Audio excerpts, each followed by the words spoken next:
আসলে আমরা কারবালার প্রকৃত ইতিহাস জানি না, না জানার কারণে আমরা হযরতে মুআবিয়া রাদিয়াল্লাহু তাআলা আনহুকে গালিগালাজ করে থাকি, ইয়াজিদকে কাফের বলে থাকি। যদি প্রকৃত ইতিহাস আমরা জানতাম তাহলে আমরা আজকে মুআবিয়া রাদিয়াল্লাহু তাআলা আনহু কাতেবে ওহী, যিনি আল্লাহর নবীর সাহাবী, একজন গুরুত্বপূর্ণ সাহাবী ছিলেন, যিনি ওহী যখন নাজিল হতো তিনি ওহী লিখে রাখতেন, এমন একজন সাহাবীকে আমরা গালিগালাজ করতে পারতাম না। ওই সাহাবীর ছেলে ইয়াজিদকে আমরা কাফের বলতে পারতাম না। ইয়াজিদ এক জালেম ছিল, ইয়াজিদ এক স্বৈরাচার শাসক ছিল, কিন্তু সে কাফের ছিল না, তাকে কাফের বলা যাবে না। মুআবিয়া রাদিয়াল্লাহু তাআলা আনহুকে আমরা গালিগালাজ করি, তিনি ভুল করেছেন, ভুল করে তিনি তার ছেলেকে খলিফা বানিয়েছেন, এজন্য আমরা তাকেও গালিগালাজ করি। না না আমার ভাইয়েরা, তিনি ভুল করেন নাই, তাকেও গালিগালাজ করা যাবে না। কারবালার ময়দানে এই মর্মান্তিক দুর্ঘটনা, এই মর্মান্তিক হৃদয় বিদারক এক কাহিনী সংঘটিত হয়েছিল মাত্র একটা ভুল বোঝাবুঝির কারণে। এই ভুল বোঝাবুঝির মূল হোতা ছিল ইহুদি পণ্ডিত, ইয়ামেনের অধিবাসী মুনাফিক আব্দুল্লাহ বিন সাবা।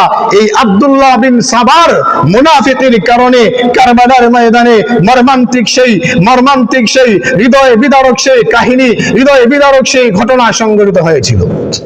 আমার ভাইয়েরা, হুসাইন রাদিয়াল্লাহু তাআলা আনহুর কাছে কুফা থেকে চিঠি আসলো, আপনি যদি কুফায় আসেন তাহলে আমরা আপনাকে খলিফা নিযুক্ত করব, আমরা ইয়াজিদের শাসন ব্যবস্থা মানি না।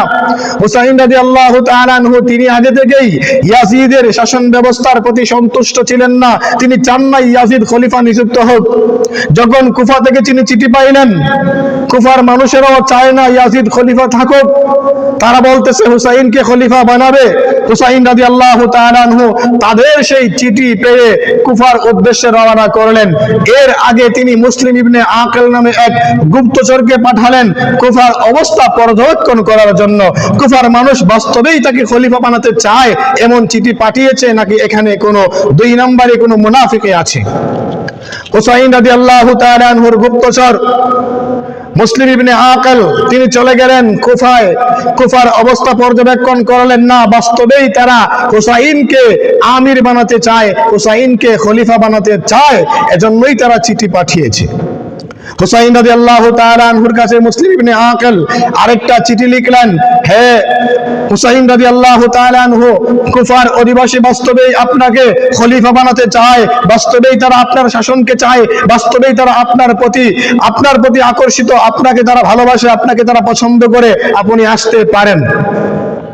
এদিকে মুনাফিক আব্দুল্লাহ বিন সাবা ইয়াজিদের কাছে খবর পৌঁছালো হুসাইন বিশাল বাহিনী নিয়ে ইয়াজিদের বিরুদ্ধে যুদ্ধ করার জন্য কুফায় আসতেছে।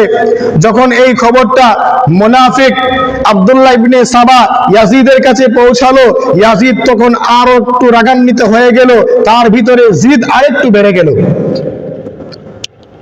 এখানে দেখেন হুসাইন রাদিয়াল্লাহু তাআলা আনহু কিন্তু যুদ্ধের জন্য যাচ্ছিলেন না, বরং কুফা থেকে চিঠি পাঠানো হয়েছিল, আপনি আসেন, আসলে আপনাকে আমরা আমাদের শাসক হিসেবে নিযুক্ত করব, আপনাকে আমাদের খলিফা নিযুক্ত করব। হুসাইন রাদিয়াল্লাহু তাআলা আনহু অস্ত্র শস্ত্র সারা, এভাবে মানুষ স্বাভাবিক সফর করতে বের হয়, ঘুরতে বের হয়, ওইভাবে তিনি তার সাথীদেরকে নিয়ে, তিনি তার পরিবারের ছেলে মেয়ে স্ত্রীদেরকে নিয়ে বের হয়ে পড়লেন। যখন ইয়াজিদের কানে আব্দুল্লাহ বিন সাবা এই সংবাদটা পৌঁছালো যে হুসাইন আপনার সাথে যুদ্ধ করার জন্য বিশাল বাহিনী নিয়ে আসতেছে কুফায়, তখন ইয়াজিদ উবাইদুল্লাহ বিন জিয়াদকে, তার সেনাপতি উবাইদুল্লাহ বিন জিয়াদকে আদেশ করলো কোনোভাবেই যেন হুসাইন কুফাতে প্রবেশ করতে না পারে, তুমি সেই ব্যবস্থা করো। উবাইদুল্লাহ বিন জিয়াদ কুফায় চলে আসলেন বিশাল এক বাহিনী নিয়ে, যেন কিছুতেই হুসাইন কুফাতে প্রবেশ করতে না পারে, এই জন্য তারা প্রতিরোধ করবে। অস্ত্র শস্ত্র নিয়ে তারা এসে কুফায় উপস্থিত হয়ে গেছে। এদিকে মুসলিম ইবনে আকিলকে বন্দী করে হত্যা করে ফেলে হুসাইন রাদিয়াল্লাহু তাআলা আনহুর কাছে এই খবর পৌঁছায় নাই। হুসাইনের কাছে চিঠি পৌঁছে গেছে, কুফার মানুষ তার পক্ষে আছে, তিনি কুফায় আসার জন্য রওনা হয়ে গেলেন। এদিকে কুফার মানুষকে, যারা হুসাইনের পক্ষে ছিল, তাদেরকে উবাইদুল্লাহ বিন জিয়াদ বন্দী করে শাস্তি দেওয়া শুরু করে।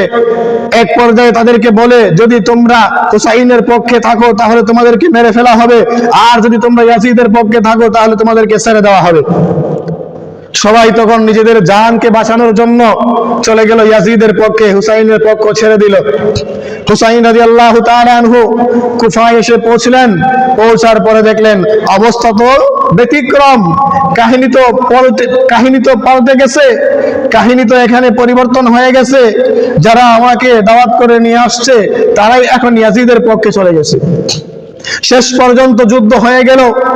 যুদ্ধের মধ্যে হুসাইন রাদিয়াল্লাহু তাআলা আনহুকে নির্মমভাবে হত্যা করা হয়েছিল, নির্মমভাবে শহীদ করা হয়েছিল। তার ছেলে মেয়ে স্ত্রী সহ পরিবারে 72 জন সাথী সহকারে হুসাইন রাদিয়াল্লাহু তাআলা আনহু শাহাদাত বরণ করেছিলেন। হুসাইনের মাথাকে কেটে যখন ইয়াজিদের সামনে উপস্থিত করা হলো, তখন ইয়াজিদ হুসাইনের মাথা দেখে এভাবে চেয়ারে বসা ছিল, চেয়ার থেকে নেমে মাটিতে পড়ে যায় এবং সে আফসোস করে বলে, তুমি কি করেছো? হুসাইনের মাথাকে কেটেছো। আমি তো হুসাইনকে হত্যা করতে বলি নাই, আমি তো হুসাইনকে শুধুমাত্র বলেছিলাম তোমরা প্রতিহত করে মক্কায় ফেরত পাঠিয়ে দিবে, আর তোমরা হুসাইনকে শহীদ করে ফেলেছো। ইয়াজিদ বাস্তবে চায় নাই হুসাইনকে শহীদ করা হোক, কিন্তু উবাইদুল্লাহ বিন জিয়াদ এখানে চালাকি করে হুসাইন রাদিয়াল্লাহু তাআলা আনহুকে হত্যা করেছে। ইয়াজিদের কোনো দোষ ছিল না।